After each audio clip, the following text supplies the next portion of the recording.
From a Actifio side host setup, the setup is relatively easy. I needed to define a host, which I would do from down here with the new host option. And you can see I've actually already created one called AIX. Now, there's a number of things we obviously need. We need the IP address of the AIX host. We need to have installed the connector on the host.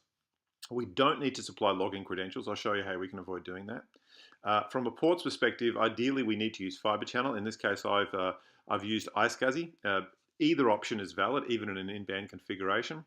And from a storage perspective, we need to map the relevant disks. So what I've got here is 4 disks that are coming from back-end storage, presented to Actifio, and then presented on to the AIX host. And these 4 disks are used to create a volume group, which is actually going to be our DB2 data volume group. You'll see that in a later video. And these are the 4 disks we're going to protect. Now, once we've installed the connector and actually set up on the host side, and you'll see the setup host side later, what we can actually see is that the host has a number of file systems. And you can see I've used, by the magic of filtering here under app file systems, you can see there's a number of file systems on my AIX host, AIX. The 2 that are interesting are DB2 data and DB2 log. And I'll show you how we'll validate those, as I said, in a later video. Now, what I do is I'm going to protect these using a consistency group. If there was just literally one file system I want to protect, I could protect it directly.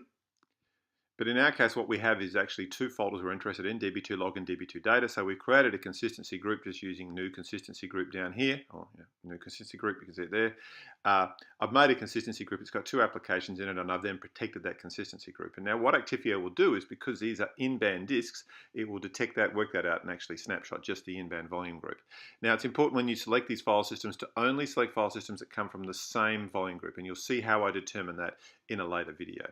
Now, the other thing that's useful is if you hover over the app, you'll get the app ID, and when you get the app ID, you'll also need that, and I'll show you why that's important in a later video. Thank you for joining us for another YouTube Tech Tip video.